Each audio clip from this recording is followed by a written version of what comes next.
এ মাসের শেষ পর্যন্ত যে আমলগুলো করব, আল্লাহ পাক যেন আমাদের সকল আমলগুলোকে তার রেজামন্দির উদ্দেশ্যে আল্লাহ তাআলা যেন কবুল ও মঞ্জুর করে নেন।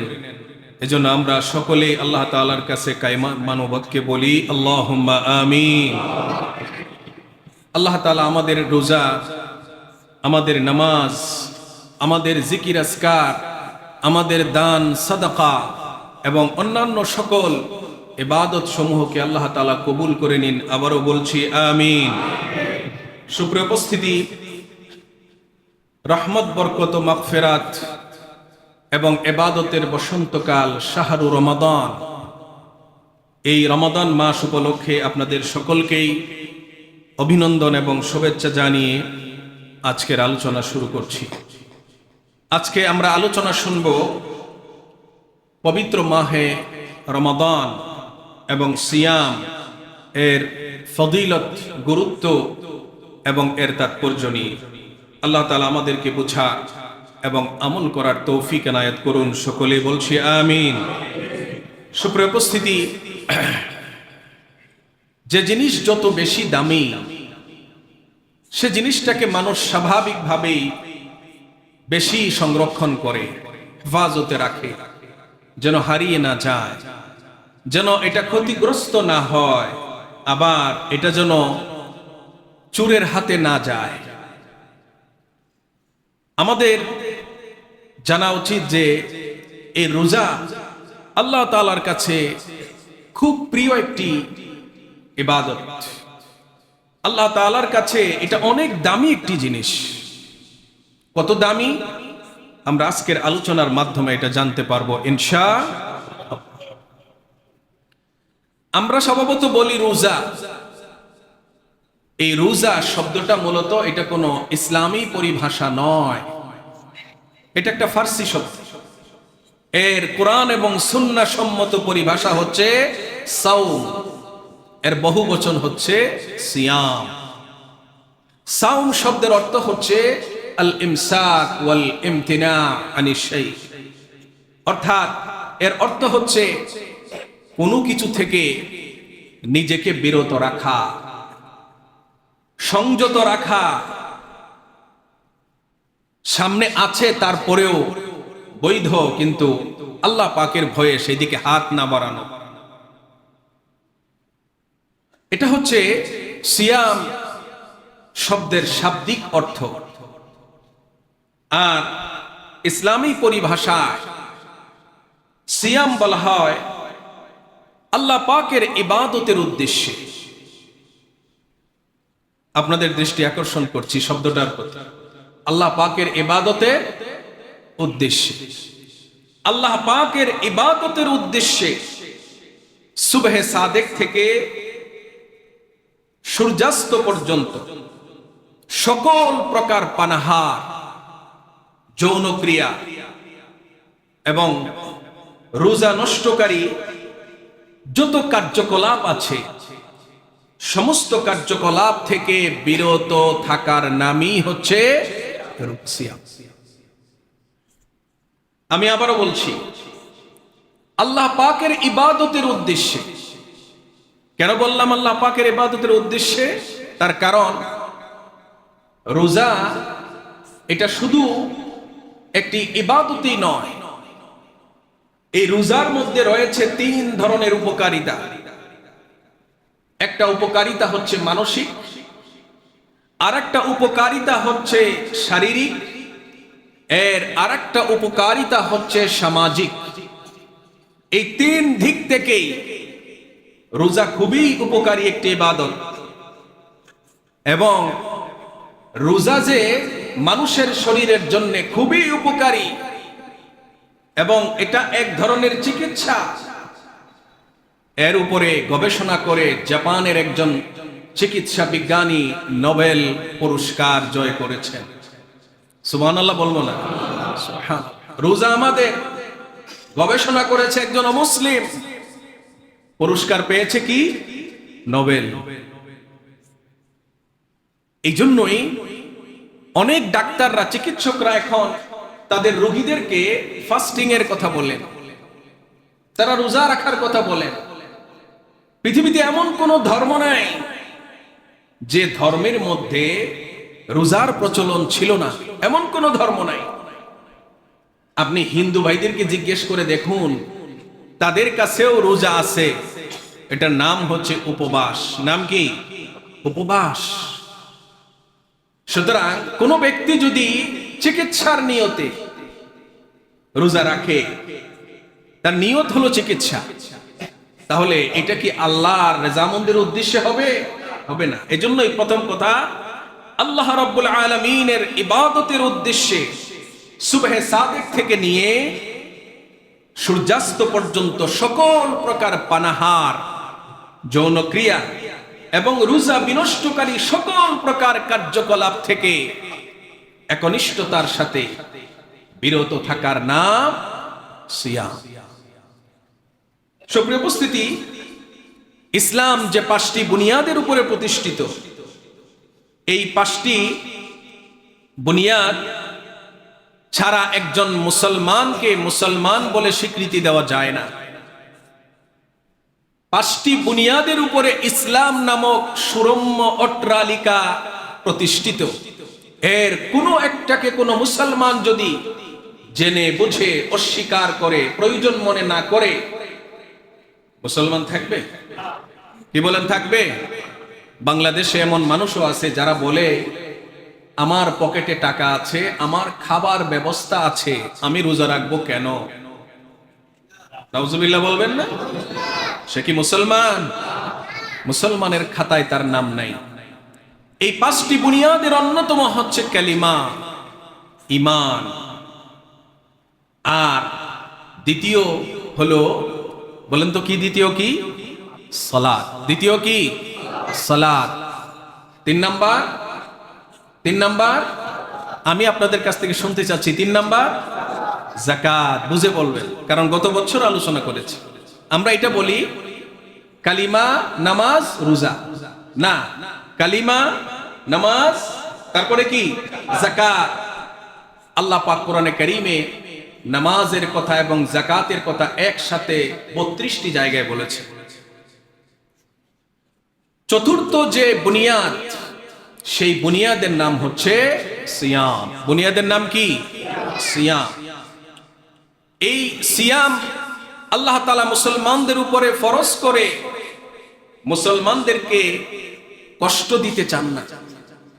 আল্লাহ পাক এই মুসলমানদেরকে খাঁটি ঈমানদার বানাতে চান, মুত্তাকি বানাতে চান, যারা যে কোনো অঞ্চলে থাকবে, যে কোনো দেশে থাকবে, এরা দুর্নীতি করবে না। এই খাঁটি রোজাদার চাঁদাবাজি করবে না। এই খাঁটি রোজাদার ঘুষ খাবে না। এই খাঁটি রোজাদার সুদের কারবারের সাথে জড়িত হবে।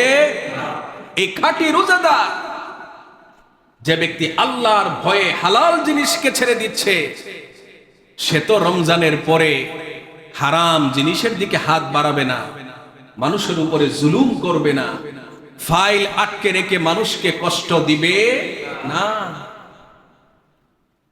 তবে আমাদের দেশে এমন অনেক রোজাদার আছে, রমজান মাসে ঘুষের টাকা হাতে নেয় না, ড্রয়ার খুলে দিয়ে বলে এখানে রাখো। কথা বুঝছেন কিনা? তার কারণ রমজান মাস, এটা হাতে নেওয়া যায় না। আছে না নাই? প্রিয় বন্ধুগণ, আল্লাহ পাক আমাদেরকে খাঁটি ঈমানদার বানাতে চান, আমাদেরকে খাঁটি বানাতে চান।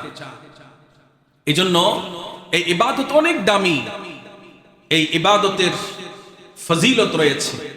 রোজা অত্যন্ত গুরুত্বপূর্ণ এবং আল্লাহ পাকের কাছে অতি প্রিয় একটি ইবাদত।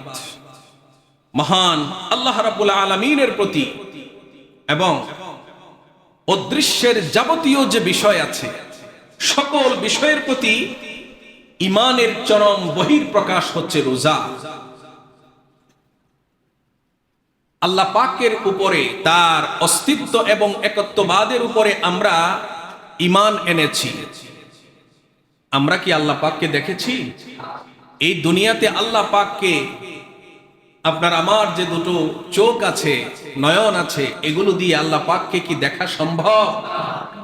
নবীর পক্ষে সম্ভব হয় নাই, নবী মুসার পক্ষে সম্ভব হয় নাই। তিনি দাবি করেছেন, দাবিতে অটল, অনশন করার মতো অবস্থা, আল্লাহ তোমাকে দেখবই। আল্লাহ পাক বললেন, মুসা লান তারানি, মুসা আমাকে তুমি দেখতে পাবে না। বলে না, আমি দেখবই। আল্লাহ পাক ব্যবস্থা করলেন। আল্লাহ পাকের নূরের যে তাজাল্লি, এর যে প্রথম যে পর্দা, আল্লাহ পাক শুধু এটা একটু উন্মোচন করেছেন মুসা আলাইহিস সালামের জন্য। মুসা আলাইহিস সালাতু ওয়াস সালাম বেহুশ হয়ে তুর পাহাড়ে তিনি পড়ে গেলেন। পাহাড়টা আশেপাশের অন্যান্য পাহাড়ের চেয়ে এর গায়ের রংটা একটু অন্যরকম। আমি 2 বার গিয়েছি। মুসা আলাইহিস সালাতু ওয়াস সালাম যে জায়গায় বসে, যে পাথরটায় বসে আল্লাহ পাকের ইবাদত করতেন, সেখানে গিয়ে ফজরের নামাজ আদায় করার সৌভাগ্য হয়েছে। আলহামদুলিল্লাহ। প্রিয় বন্ধুগণ, আল্লাহ পাককে দেখা এই দুনিয়াতে আমাদের পক্ষে সম্ভব না। তবে মনে রাখতে হবে, আল্লাহ রাব্বুল আলামিন ব্যতীত আসমান এবং জমিনের মাঝে আল্লাহ পাক যত জিনিস রেখে দিয়েছেন, সব কিছুই আল্লাহ রাব্বুল আলামিনের অস্তিত্ব এবং একত্ববাদের স্বীকার বহন করে, সুবহানাল্লাহ, প্রমাণ বহন করে যে আল্লাহ আছেন এবং তিনি এক এবং অদ্বিতীয়। তো আল্লাহ রাব্বুল আলামিনের উপরে আমরা না দেখে ঈমান এনেছি। আমরা জানি যে আমাদের দুনিয়ার জীবনের পরে নিশ্চিত একটা অনন্ত অসীম কালের জীবন আসতেছে। সেখানে ফয়সালা হয়ে যাবে কারা জান্নাতি আর কারা জাহান্নামী। কিন্তু জান্নাত এবং জাহান্নাম আমরা দেখি নাই, ফেরেশতা দেখি নাই, কিন্তু আমরা ঈমান আনি। দেখেন, এখন আমরা রোজা রেখেছি। আপনাকে কেউ যদি বলে যে 1,20,000 টাকা মূল্যের একটা মোবাইল সেট আপনাকে দেব, বেশি কিছু করতে হবে না, শুধু 1 ডুব পানি পান করবে? খাঁটি ইমানদার করবে? যারা খাঁটি ইমানদার না তাদের কথা আমি বলছি না, তারা তো 500 টাকা দিলেও বিক্রি হয়ে যায়, আছে না নাই? খাঁটি ইমানদার যদি বলে যে তুমি 1 ডুব পানি পান করবে, শুধু তোমাকে একটা 1,20,000 টাকার একটা মোবাইল দেওয়া হবে, করবে না? করবে না। প্রচন্ড খিদে, পিপাসা, ঘরের দরজা জানালা বন্ধ, তারপরেও 1 টুকরা গোশত মুখে তুলবে না। কেউ দেখে না, কিন্তু তার মনে একটা বিশ্বাস। কে দেখে? জোরে বলতে হবে, কে দেখেন? এই যে ঈমান বিল গায়ব, অদৃশ্যের উপরে যে বিশ্বাস, এই বিশ্বাসের বহির প্রকাশ আমরা রোজার মাধ্যমে করে থাকি। এজন্যই রোজা অনেক বড় ইবাদত। এই রোজা আল্লাহ তাআলার কাছে অনেক বেশি প্রিয়। সুপ্রিয় বন্ধুগণ, এই রোজার ফজিলত সম্পর্কে হাদিসে এসেছে যে বান্দা রোজা রাখে কোনো মানুষকে খুশি করার জন্য নয়, কোনো নেতাকে খুশি করার জন্য নয়, কোনো ব্যক্তিকে খুশি করার জন্য নয়। বান্দা রোজা রাখে শুধুমাত্র, কেবলমাত্র, একমাত্র আল্লাহ রাব্বুল আলামিনের সন্তুষ্টির জন্য, আল্লাহ পাকের খুশির জন্য। এজন্যই আল্লাহ পাক এর পুরস্কার স্বরূপ তিনি হাদিসে কুদসিতে যা ঘোষণা করেছেন তা হচ্ছে, কুল্লু আমালি বিনি আদম লাহু ইল্লা সিয়াম ফাইন্নাহু লি ওয়া আনা আজজি বিহি। আল্লাহ রাব্বুল আলামিন বলেন, বনি আদমের সকল আমল কোনো না কোনো ক্ষেত্রে তার জন্যেই, তাকে কেন্দ্র করেই হয়, কিন্তু রোজা একমাত্র বান্দা আমার সন্তুষ্টির জন্য করে। কারণ প্রত্যেকটা ইবাদতের মধ্যে লোক দেখানোর একটা বিষয় থেকেই যায়। একমাত্র সিয়ামের ক্ষেত্রে ব্যতিক্রম। এই রোজা মানুষ লোক দেখানোর জন্য রাখে। এজন্যই আল্লাহ বলছেন বনি আদমের প্রতিটি কাজ তার নিজের জন্য হয়ে থাকে, এক্ষেত্রে ব্যতিক্রম শুধু রোজা। কারণ এই রোজা বান্দা আমার সন্তুষ্টির জন্যই পালন করে। যেহেতু আমার সন্তুষ্টির জন্যই পালন করে, আল্লাহ পাক বলছেন আমি এর প্রতিদান আমি কুদরতের নিজ হাতে বান্দাকে ডেকে এনে তার হাতে তুলে দিব। এটা হলো রোজার এক নম্বর ফজিলত। দুই নম্বর হলো রোজা যদি আপনি আমি পালন করি, কষ্ট তো হবেই। এই রোজা যদি পালন করি তাহলে আল্লাহ পাক আপনার আমার অতীতের সমস্ত গুনাহগুলোকে আল্লাহ তাআলা মাফ করে দিবেন। আল্লাহর নবী বলেন মান সামা রমাদানা ঈমানাও ওয়া ইহতিসাবা গুফিরা লাহু মা তাকদ্দামা মিন যামবিহি। আল্লাহর নবী বলেন কোন ব্যক্তি যদি সিয়াম পালন করে, রোজা রাখে, ইমানি চেতনায় উদ্বুদ্ধ হয়ে, অন্য কোনো উদ্দেশ্য নয়, ইমানি চেতনায় উদ্বুদ্ধ হয়ে অনুপ্রাণিত হয়ে কোনো ব্যক্তি যদি রোজা রাখে, আর ওয়া ইহতিসাবা, এবং রোজা রাখলে আল্লাহ তাআলা তাকে এর প্রতিদান দান করবেন এই আশায় ওই ব্যক্তি যদি রোজা রাখে, তাহলে আল্লাহর নবী বলছেন আল্লাহ পাক কি পুরস্কার দিবেন?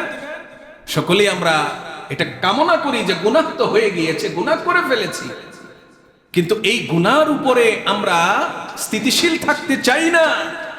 আমরা গুনাহ থেকে বেরিয়ে আসতে চাই, আল্লাহ গুনাহ মাফ করে দিক, এটা আমরা চাই না? সকলেই চাইতো।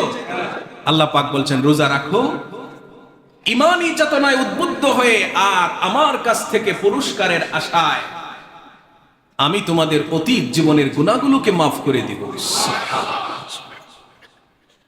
প্রিয় বন্ধুগণ, আল্লাহর নবী অন্য এক হাদিসে বলেন আস-সালাওয়াতুল খামসু ওয়াল জুমআতু ইলাল জুমআহ ওয়া রমাদান ইলা রমাদান মুকাফফিরাতুল লিমা বাইনাহুন্না ইযা ইজতানাবাতিল কাবাইর। আল্লাহ নবী বলছেন 5 ওয়াক্ত নামাজ, 5 ওয়াক্ত নামাজ, এমনকি 5 ওয়াক্ত নামাজের জন্য মানুষ যে ওযু করে, এই ওযুর পানি যখন ফুটায় ফুটায় আপনার চেহারা থেকে, দাড়ি থেকে, আপনার হাত থেকে যখন এই ফুটাটা যখন পড়ে, এই ফুটাটা শুধু এমনিতেই পড়ে না, আপনার সগীরা গুনাহগুলোকে নিয়ে ঝরে পড়ে। 5 ওয়াক্ত নামাজ এক জুমা থেকে আরেক জুমা, এক রমজান থেকে আরেক রমাদান, এই ইবাদত সমূহ হচ্ছে গুনাহের কাফফারা।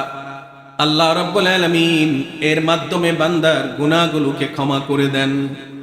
শর্ত হলো বান্দা যদি কবিরা গুনাহগুলো থেকে বেঁচে থাকে,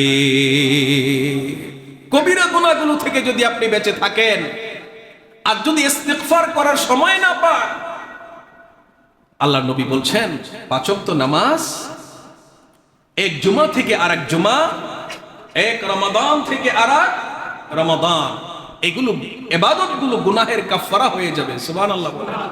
সব তো আছেই, সাথে সাথে গুনাহ ঝরিয়ে দিবে।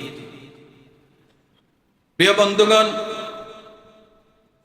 মাহে রমাদানের সিয়ামের বড় আরেকটি ফজিলত হলো কোন ব্যক্তি যদি সিয়াম পালন করে, রমাদানুল মুবারকের সিয়াম যদি কোনো ব্যক্তি পালন করে, তাহলে আল্লাহর নবী ঘোষণা দিয়েছেন আল্লাহ রাব্বুল আলামিন নিজ হাতে তিনি এর প্রতিদান দান করবেন। এবং আল্লাহ যখন নিজ হাতে প্রতিদান দান করবেন, আল্লাহ রাব্বুল আলামিন এখানে কোনো সংখ্যার কথা বলেন নাই।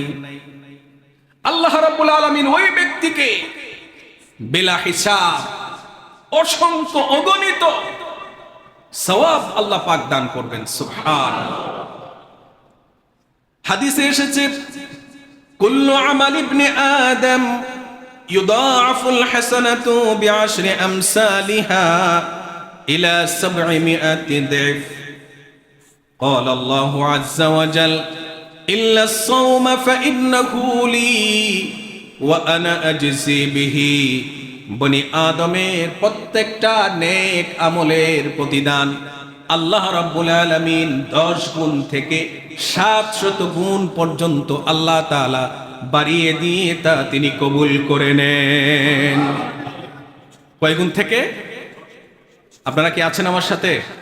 কয় গুণ থেকে বলেন তো? 10 গুণ থেকে 700 গুণ পর্যন্ত আল্লাহ পাক বাড়িয়ে দিয়ে কবুল করে নেন। সুবহানাল্লাহ, সুবহানাল্লাহ। এটা হতে পারে কোন নফল ইবাদতের ক্ষেত্রে, হতে পারে কোন সাদাকার ক্ষেত্রে, হতে পারে অন্য কোন আমলের ক্ষেত্রে। কিন্তু আল্লাহ নবী বলতেছেন যে আল্লাহ পাক বলেছেন এই প্রতিদান দানের ক্ষেত্রে রোজা ব্যতিক্রম। মাহে রমাদানের রোজা ব্যতিক্রম। কি ব্যতিক্রম? যে আল্লাহ পাক বলেছেন যে তিনি বলেছেন যে এই রোজা বান্দা আমার সন্তুষ্টির জন্য পালন করে, আর আমি আল্লাহ রাব্বুল আলামিন তার প্রতিদান আমি যে দেব এটা ব্ল্যাঙ্ক চেক তাকে দিয়ে দেব। সুবহানাল্লাহ বলেন। আপনি আমি জানি না যে আল্লাহ পাক এর পরিমাণ কত তিনি লিখেছেন, এটা আল্লাহ পাক জানান নাই। এজন্য কোন কোন হাদিস বিশারদ বলেছেন যে আল্লাহ পাক যে বলেছেন যে আমি নিজ হাতে প্রতিদান দান করব, এর অর্থ হচ্ছে এর যে সঠিক পরিমাণ এটা আল্লাহ পাক ছাড়া আর কেউ জানে না। সুবহানাল্লাহ। অনেকেই টুনকু অজুহাতে রোজা ছেড়ে দিচ্ছে, তাদের জন্য আফসোস। একটা রোজা যে কত দামি আল্লাহ তাআলার কাছে। এই হাদিসের ব্যাখ্যায় ইমাম ইবনুল জাওজি তিনি বলেছেন জামিউল ইবাদাত তাজহারু বিফি'লিহা। সমস্ত ইবাদতকে মানুষ চোখে দেখতে পারে। আপনি যখন ফজরের নামাজ পড়লেন, কয় রাকাত পড়লেন, বা আমি কয় রাকাত পড়লাম আপনি জানেন, আপনি কয় রাকাত পড়লেন আমি জানি। এখন আমরা জুমার নামাজ পড়ব, এরপরে আসরের নামাজ পড়ব, এগুলো আমাদের চোখের সামনেই হচ্ছে। দান সাদকা করলেও বোঝা যায় যে আপনি একটা অ্যামাউন্ট দিচ্ছেন। হজ করলে বোঝা যায় যে আপনি হজে যাচ্ছেন, তাওয়াফ করেছেন, সাই করেছেন, মুজদালিফা আরাফাতে গিয়েছেন, আরাফার ময়দানে অবস্থান করেছেন। এই কর্মকাণ্ডের মাধ্যমে ইবাদতগুলো বোঝা যায়। একমাত্র রোজা এটা বোঝা যায় না। আপনি না বললে আমি জানতে পারবো না। অনেক বান্দা আছে আমাদের মধ্যে প্রতি সপ্তাহে 2টা করে রোজা রাখেই, কিন্তু আপনাকে কি ডুল পিটাইয়া বলে যে আমি রোজা? যতক্ষণ তিনি আপনাকে না বলবেন, আপনি যখন তাকে একটু নাস্তা করাতে চাচ্ছেন, চা খাওয়াতে চাচ্ছেন, বললো যে ভাই আমি তো রোজা। এই যে রোজা, এটা না বলা পর্যন্ত দেখা যায় না। অন্যান্য ইবাদতগুলো দেখা যায়। এজন্য অন্যান্য ইবাদতের মধ্যে লোক দেখানোর প্রবণতা থাকা স্বাভাবিক, কিন্তু রোজার মধ্যে লোক দেখানোর প্রবণতা থাকে না। এজন্যই মহান আল্লাহ রাব্বুল আলামিন রোজার প্রতিদানকে তিনি নিজ কুদরতি হাতে বেলা হিসাব তিনি আমাদের হাতে দান করে দিবেন। সুপ্রিয় উপস্থিতি, কেন আল্লাহ বলেছেন যে আমি নিজ হাতে প্রতিদান দান করব? এর তৃতীয় চতুর্থ আর একটা ব্যাখ্যা হচ্ছে যে খানা পিনা থেকে আমরা সুবে সাদেক থেকে নিয়ে সূর্যাস্ত পর্যন্ত খানা পিনা থেকে আমরা দূরে থাকি, আমরা পানাহার থেকে দূরে থাকি, যাবতীয় বৈধ যৌনাচার থেকে আমরা দূরে থাকি। এই যে খানা পিনা থেকে দূরে থাকা, শাহওয়াত পূরণ থেকে দূরে থাকা, এটা কার গুণ? কার গুণ? আল্লাহ পাকের গুণ। আল্লাহ পাক কি খায়, পান করে? আল্লাহ পাকের কোনো সহধর্মিনী আছে? তাহলে একজন রোজাদার রোজার মাধ্যমে সে আল্লাহ রাব্বুল আলামিনের গুণে গুণান্বিত হয়ে যায়, ফেরেশতাদের গুণে গুণান্বিত হয়ে যায়। ফেরেশতাদের পানাহারের প্রয়োজন নাই, ফেরেশতাদের স্ত্রীর প্রয়োজন নাই, এই জন্যই আল্লাহ রাব্বুল আলামিন বলেন, বান্দা 24 ঘন্টার মধ্যে নির্দিষ্ট একটা লম্বা সময় আমার গুণে গুণান্বিত ছিল। সুবহানাল্লাহ, আমার গুণে গুণান্বিত ছিল, মানুষকে দেখানোর জন্য নয়। এই জন্য আমি আল্লাহ পাক এর প্রতিদান এই বান্দাকে আমি নিজ হাতে দান করব। সুবহানাল্লাহ। প্রিয় বন্ধুগণ, এজন্যই এই রোজা অনেক বড় মূল্যবান একটি ইবাদত, আল্লাহর কাছে খুব প্রিয় একটি ইবাদত। এই রোজার আর একটি ফজিলত হচ্ছে এই দুনিয়া এর সফর অত্যন্ত সংক্ষিপ্ত সফর। দুনিয়ার সফর লম্বা না সংক্ষিপ্ত? বলেন, লম্বা না সংক্ষিপ্ত? নূহ আলাইহিস সালাতু ওয়াস সালাম তার উম্মতকে দ্বীনের দিকে দাওয়াত দিয়েছেন 1000 বছর, 50 বছর কম, মানে বলেন তো 950 বছর দাওয়াত দিয়েছেন। তাহলে ওনার বয়স হাজারের কি কম? কি বলেন, হাজারের কম? যাদেরকে দাওয়াত দিয়েছেন তাদের বয়স কি আমাদের মতো 80-90 বছর? না। অর্থাৎ অতীতের নবীরা যেমন লম্বা হায়াত পেতেন, তার উম্মতেরাও লম্বা হায়াত পেত। দেহ অবকাঠামোগত দিক থেকে তারা আমাদের চাইতে অনেক বড় সড়ো ছিল। প্রিয় বন্ধুগণ, এই দুনিয়ার সফর একদিন শেষ হয়ে যাবে, ঠিক কিনা? শেষ হবে না? দুনিয়ার সফর একদিন শেষ হয়ে যাবে, লম্বা হোক আর সংক্ষিপ্ত হোক। এই দুনিয়ার সফর শেষে আমাদের জন্য অনন্ত অসীম কালের একটা জীবন আসতেছে, যে জীবনের তুলনায় দুনিয়ার জীবন মাত্র 2 থেকে 3 মিনিটের সময়। 24 ঘন্টার মধ্যে 2 থেকে 3 মিনিট যেমন, পরকালের অনন্ত অসীম জীবনের তরে বা সেই জীবনের মধ্যে দুনিয়ার জীবনটা হচ্ছে মাত্র 2 থেকে 3 মিনিটের জীবন। এই জীবনের, অস্থায়ী জীবনের সামান্য সুখের জন্য আমরা কি না করি! কত জালিয়াতি, কত দুর্নীতি, কত 2 নাম্বারি, কত ছিটারি, কত বাটপারি আমরা করে থাকি, ঠিক কিনা ভাই? এক্ষেত্রে শিক্ষিত অশিক্ষিত সকলেই জড়িত। এটা দুঃখের বিষয়। আমরা শিক্ষিত হয়ে সার্টিফিকেট অর্জন করি বটে, কিন্তু শিক্ষার যে মূল লক্ষ্য ছিল চরিত্র গঠন, এটা আমাদের অর্জিত হচ্ছে না। প্রিয় বন্ধুগণ, পরকালীন অনন্ত অসীম জীবনে আপনি আমি ফেল করে তাকিয়ে থাকব। সামনে যখন দেখব গুনাহের পাহাড়, দুনিয়া থেকে ক্ষমা করে আসতে পারি নাই, দুজকে যাওয়া নিশ্চিত, তখন ফেল করে তাকিয়ে থাকব, চাতক পাখির মতো তাকিয়ে থাকব। কেউ যদি আমার জন্য একটু সুপারিশ করত, থাকবো না? কেউ যদি একটু সুপারিশ করে আমাকে পার করে দিত, সেই কঠিন সময়ে 2টা জিনিস আপনার আমার জন্য সুপারিশ করার জন্য এগিয়ে আসে। কয়টা জিনিস? 2টা জিনিস। এর একটা হচ্ছে সিয়াম, আর একটা হচ্ছে কোরআন। আর একটা কি? হাদিসটি শুনুন। আল্লাহর নবী ইরশাদ ফরমান, আস-সিয়ামু ওয়াল কোরআন ইয়াশফাআনি লিল আবদি ইয়াউমাল কিয়ামাহ। আস-সিয়াম ওয়াল কোরআন, সিয়াম এবং কোরআন, রোজা এবং কোরআন রোজাদারের জন্য কাল কিয়ামতের সেই কঠিন সময়ে সুপারিশ করার জন্য উপস্থিত হয়ে যাবে। সুবহানাল্লাহ, সুবহানাল্লাহ। আপনারা চান কিনা? কারা কারা চান না? কারা কারা চান দেখে হাত তুলেন সবাই। মাশাআল্লাহ, আমরা সকলেই চাই যে কাল কিয়ামতের কঠিন সময়ে আল্লাহর কোরআন এবং এই মহামূল্যবান ইবাদত আমাদের জন্য সুপারিশকারী রূপে এসে উপস্থিত হোক। চাই না আমরা? তো যারা চাই তাদের জন্য শুনুন আল্লাহ নবী কি বলছেন, যে কোরআন এবং সিয়াম রোজাদারের জন্য কিয়ামতের দিন সুপারিশ করার জন্য উপস্থিত হয়ে যাবে। সেদিন আল্লাহ তাআলা সিয়ামকে, এই রোজাকে কথা বলার সুযোগ দিবেন, আবার কোরআনকে কথা বলার সুযোগ দিবেন। রোজা বলবে, আয় রব্বি মানাতুহু আত-তাআম ওয়াশ-শাহাওয়াত বিন-নাহার। হে আমার রব, তোমার এই বান্দাকে দিনের বেলায় পানাহার থেকে, বৈধ যৌন ক্রিয়া থেকে আমি বিরত রেখেছি। খানা ছিল, মজাদার খাবার ছিল, প্রচন্ড খিদে ছিল, সামনে স্ত্রী ছিল, চাহিদাও ছিল, কিন্তু কোনো চাহিদাই পূরণ করে নাই তোমার ভয়ে।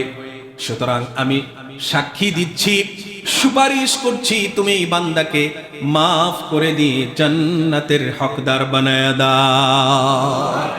সুপারিশ করবে। আমরা চাই কি নাই সুপারিশ? এই সুপারিশ যদি আমরা চাই, তাহলে টুনকো অজুহাতে রোজা বাদ দেওয়া যাবে না। হে আল্লাহ, তুমি আমার সুপারিশকে তোমার এই বান্দার ব্যাপারে কবুল করো। সুবহানাল্লাহ। আচ্ছা, আপনার কি ধারণা, রোজা যদি সুপারিশ করে, কুরআন যদি সুপারিশ করে, কোরআন বলবে আয় আল্লাহ, রাতের বেলায় সারা দিন কষ্ট করে রোজা রাখার পরে রাতের বেলায় শরীরটা চাচ্ছিল বিছানা, আরাম চাচ্ছিল, কিন্তু আমি তাকে আরামের বিছানা হারাম করে দিয়ে মসজিদে এনে কুরআন শোনার জন্য আমি উপস্থিত করেছি। আল্লাহ, এই বান্দার ব্যাপারে তুমি আমার সুপারিশকে কবুল করো। সুবহানাল্লাহ। প্রিয় বন্ধুগণ, এই দুইটা জিনিসের সুপারিশ যদি আমরা চাই, তাহলে দুইটা জিনিসের উপরে আমাদের আমল জরুরি কিনা বলেন? কি বলেন, জরুরি কিনা? এই দুইটা জিনিসের উপরে আমাদের আমল জরুরি। এই রোজার আর একটা ফজিলত কি জানেন? সকাল থেকে নিয়ে সন্ধ্যা পর্যন্ত আপনি যখন ক্ষুধার্ত থাকবেন, দেখবেন দুপুরের পরেই আপনার মুখ থেকে ক্ষুধা মিশ্রিত এক ধরনের দুর্গন্ধ বের হচ্ছে, এক ধরনের দুর্গন্ধ বের হচ্ছে। এই দুর্গন্ধটা অন্য বান্দার কাছে অসহনীয় এবং খারাপ মনে হলেও আপনার আমার সৃষ্টিকর্তা মহান আল্লাহ রাব্বুল আলামিনের কাছে এটা মিশকে আম্বরের সুগন্ধির চেয়েও আরো প্রিয়। সুবহানাল্লাহ। আল্লাহর নবী বলেন, ওয়াল্লাযী নাফসু মুহাম্মাদ বিয়াদিহি লাখালুফু ফামিস সাইমি আতয়াবু ইনদাল্লাহি মির রিহিল মিসক। ওয়াল্লাযী নাফসু মুহাম্মাদ বিয়াদিহি, আল্লাহর নবী আল্লাহ পাকের জাতের কসম করে বলছেন, ওই মহান সত্তার কসম যার কুদরতের মুঠোয় আমার প্রাণ, তিনি কসম করে বলছেন, লা খালুফু ফামিস সাইম, রোজাদারের মুখের যে দুর্গন্ধ, এটা অন্য মানুষের কাছে কষ্টদায়ক এবং অসহনীয়, নিন্দনীয় মনে হলেও আল্লাহ পাক বলছেন আতয়াবু ইনদাল্লাহ। আল্লাহ নবী বলছেন আতয়াবু ইনদাল্লাহ, আল্লাহ পাকের কাছে এটা অনেক বেশি সুগন্ধিময়। কেমন সুগন্ধিময়? মিন রিহিল মিসক, মিশকে আম্বরের সুগন্ধির চেয়েও আরো সুগন্ধি। তাহলে এখন কি করবেন? মেসওয়াক করবেন না, যে না এই গন্ধ আরো বাড়ায় দেই, নাকি? না, স্বাভাবিক ভাবে আপনি নামাজের আগে মেসওয়াক করবেন, ফজরের সময় মেসওয়াক করবেন, জোহরের আগেও মেসওয়াক করবেন, যাদের পক্ষে সম্ভব হয়। অনেক দামি ইবাদত। তো মুখের দুর্গন্ধ আপনি বাড়ানো, মেসওয়াক না করে বাড়ানোর দরকার নাই। স্বাভাবিক যে দুর্গন্ধটা আসবে, ক্ষুধা মিশ্রিত দুর্গন্ধ, এটা আল্লাহ তাআলার কাছে অত্যন্ত সুগন্ধিময়, মিশকে আম্বরের চেয়ে বেশি দামি। সুবহানাল্লাহ বলি। প্রিয় বন্ধুগণ, জাহান্নাম থেকে মুক্তি এটা আমাদের সকলের কামনা। দুনিয়াতে যত অন্যায় অনাচারে লিপ্ত থাকি না কেন, দিন শেষে প্রত্যেকটা ঈমানদার জিজ্ঞেস করলে দেখবেন কেউ বলবে না যে জাহান্নাম থেকে কিছুদিন ঘুরে আসি, বলবে? কেউ বলবে না। জাহান্নাম থেকে মুক্তি এটা আমাদের টার্গেট, এটা আমাদের মঞ্জিলে মাকসুদ, এটা আমাদের লক্ষ্য, এটা আমাদের চাওয়া, এটা আমাদের পাওয়া। আমরা জাহান্নাম থেকে মুক্তি চাই, চাই কিনা বলেন? জাহান্নাম থেকে আমরা মুক্তি চাই। এই যে রোজা, এই রোজা আপনার জন্য জাহান্নামের আগুনের সামনে ঢাল হিসেবে কাজ করবে। সুবহানাল্লাহ, সুবহানাল্লাহ। দেখেন না, রাজপথে যখন বিক্ষোভকারীরা যখন ব্যারিকেড বন্ধ ইয়ে করে অতিক্রম করে যখন যেতে চায়, তখন পুলিশ বাধা দেয়, দেখে না? পুলিশ কি তখন একেবারে খালি হাতে আসে যে সান্দুরা যা পারো করো, আসে এরকম? পুলিশের হাতে কি থাকে? এক হাতে লাঠি আর এক হাতে কি থাকে? ঢাল। বুঝানোর জন্য বলছি, এই ঢাল দিয়ে পুলিশ আত্মরক্ষা করে। কোন দিক থেকে কে পাথর মেরে খুলিটা উড়ায় দেয় ঠিক নেই, এই জন্য এক হাতে ঢাল আর এক হাতে লাঠি। দুনিয়ার জীবনে মানুষ যুদ্ধ বিগ্রহে এবং প্রতিপক্ষের আক্রমণ থেকে বাঁচার জন্য ঢাল ব্যবহার করে। এই রোজা কাল কিয়ামতের দিন আপনার জন্য ঢাল হিসেবে কাজ করবে। সুবহানাল্লাহ, সুবহানাল্লাহ। আল্লাহর নবী বলেন, আসিয়ামু জুন্নাহ, রোজা হচ্ছে ঈমানদারদের জন্য ঢাল স্বরূপ। ওয়া হিসনুন হাসিনুন মিনান নার, এবং দুজকের আগুন থেকে বাঁচার জন্য দুর্গের সমতুল্য। দুজকের আগুন থেকে বাঁচার জন্য দুর্গ সমতুল্য ঢাল স্বরূপ। দুর্গের মধ্যে সৈন্যরা, যোদ্ধারা দুর্গের মধ্যে নিরাপদ জায়গায় পজিশন নিয়ে তারা শত্রুর উপরে আক্রমণ করে, নিজেদেরকে বাঁচিয়ে শত্রুর উপরে আক্রমণ করে। আল্লাহর নবী বলছেন, এই মাহে রমাদানের সিয়াম কাল কিয়ামতের ময়দানে তোমার জন্য দুর্গের কাজে দিবে, দুর্গের মতো তোমাকে হেফাজত করবে। সুবহানাল্লাহ। কিসের থেকে হেফাজত করবে বলেন তো? দুজকের, জাহান্নামের আগুন থেকে আল্লাহ পাক হেফাজত করবে। একটা রোজা আপনাকে জাহান্নাম থেকে মুক্তি দিতে পারে, একটা রোজা।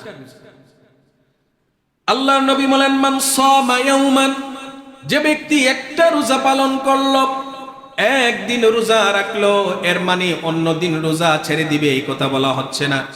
বলা হচ্ছে একটা রোজার কত মূল্য, একটা রোজা কত দামি।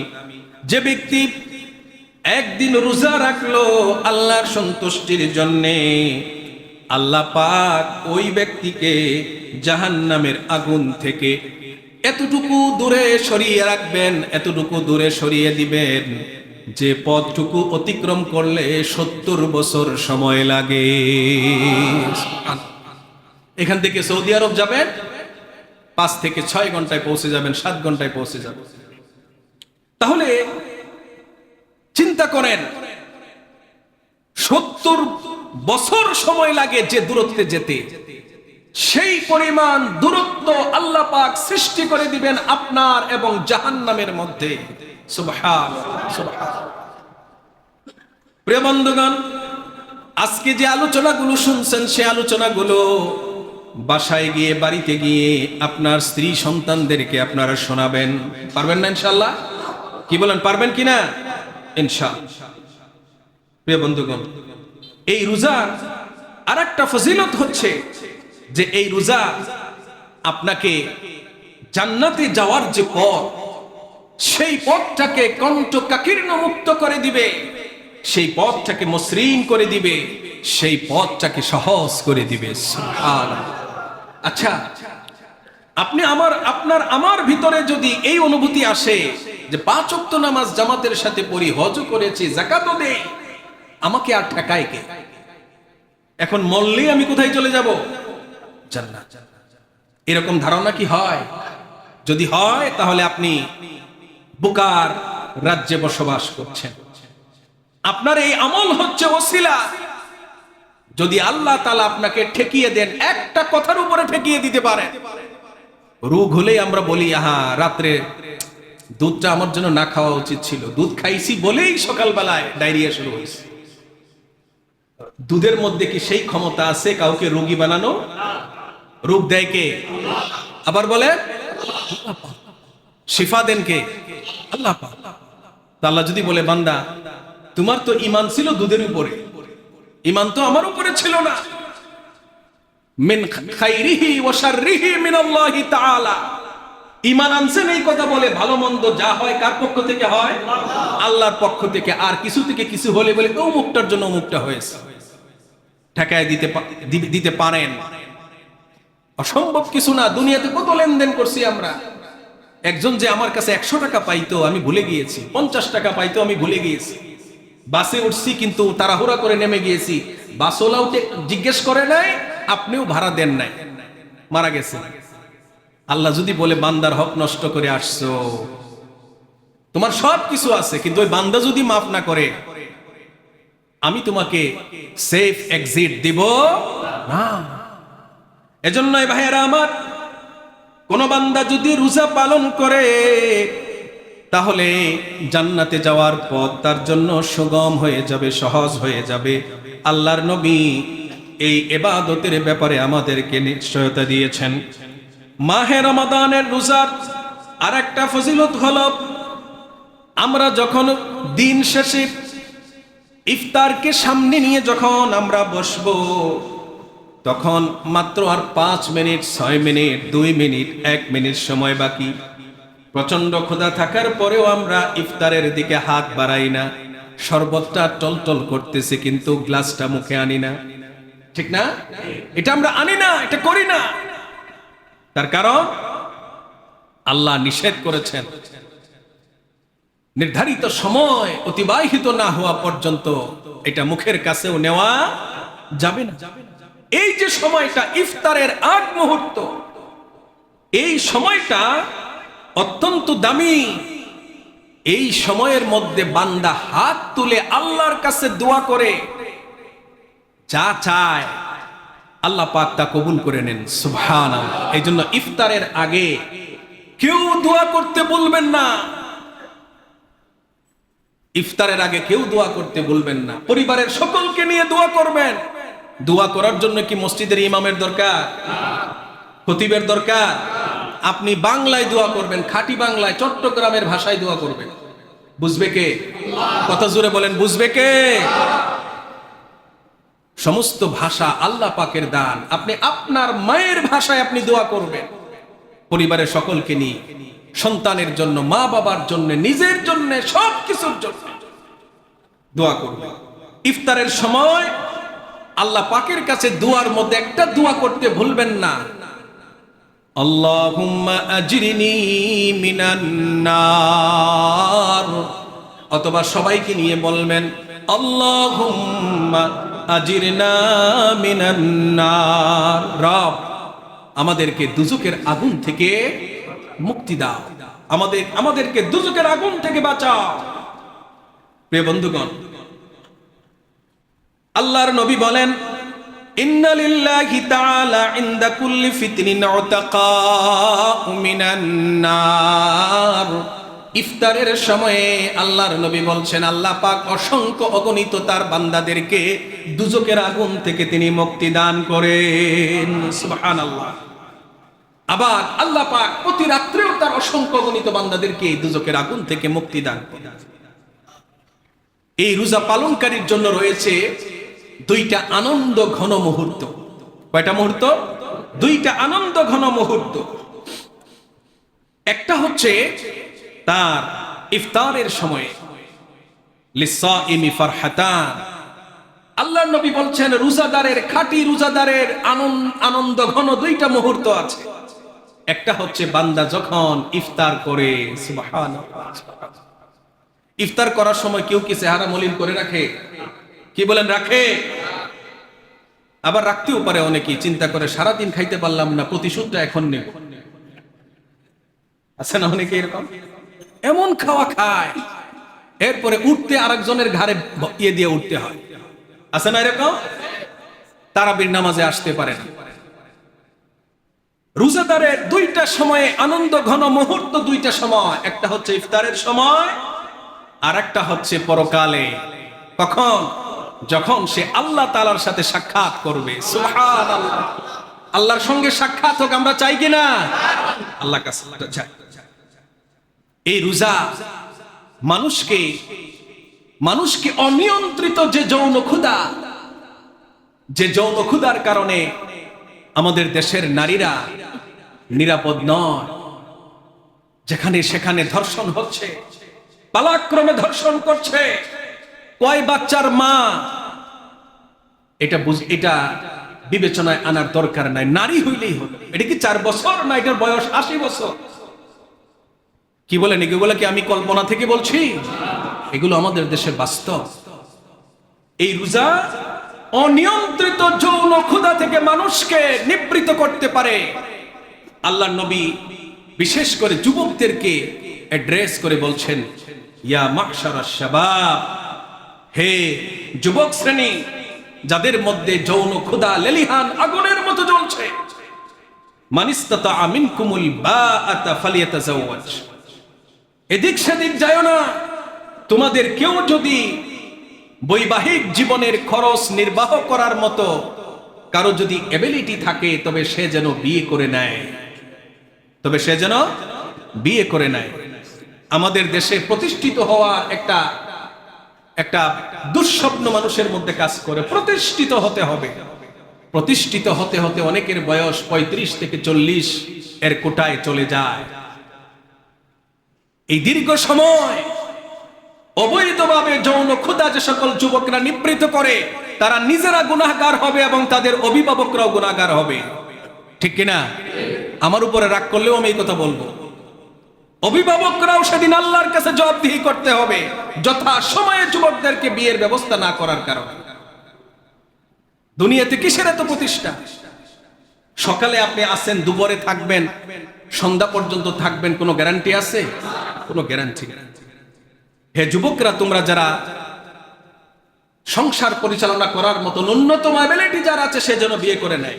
কারণ আল্লাহর নবী বলেছেন, ফাইন্নাহু আগাদ্দু লিল বাসার, কারণ এই বিয়ে মানুষের দৃষ্টিকে যৌন আকাঙ্ক্ষা থেকে হেফাজত করে, ওয়া আহসানু লিল ফারজ, এবং যৌনাঙ্গকে অবৈধ জিনা এবং দর্শন থেকে মানুষকে হেফাজত করে। আর ওমাল্লাম ইয়াস্তাতি, যে যুবকের এই এবিলিটি নাই, একেবারেই নাই, কিন্তু শারীরিক যৌন ক্ষুধা আছে, আল্লাহর নবীর প্রেসক্রিপশন দেখেন কত বিজ্ঞানসম্মত।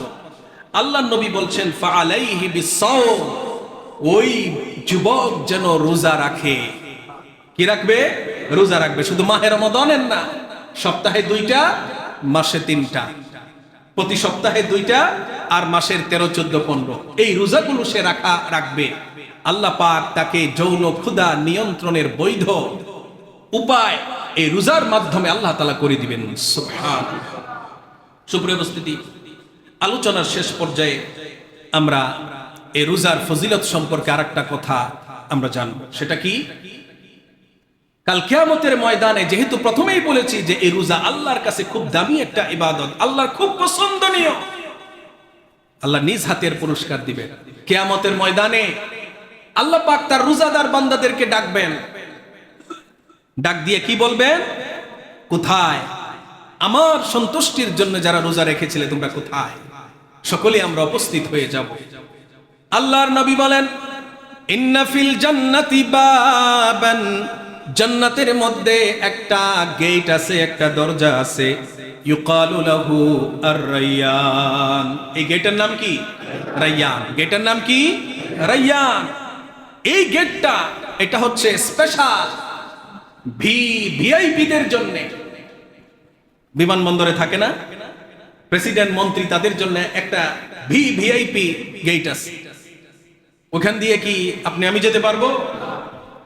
আল্লাহ রাব্বুল আলামিন বলেন, আমার সন্তুষ্টির জন্য যারা রোজা রেখেছো, সেই ভিআইপিদের জন্য আমি একটা জান্নাতের গেটকে নির্ধারিত করে রেখেছি। এই গেট দিয়ে আমার রোজাদার বান্দারা কিয়ামতের দিন প্রবেশ করবে।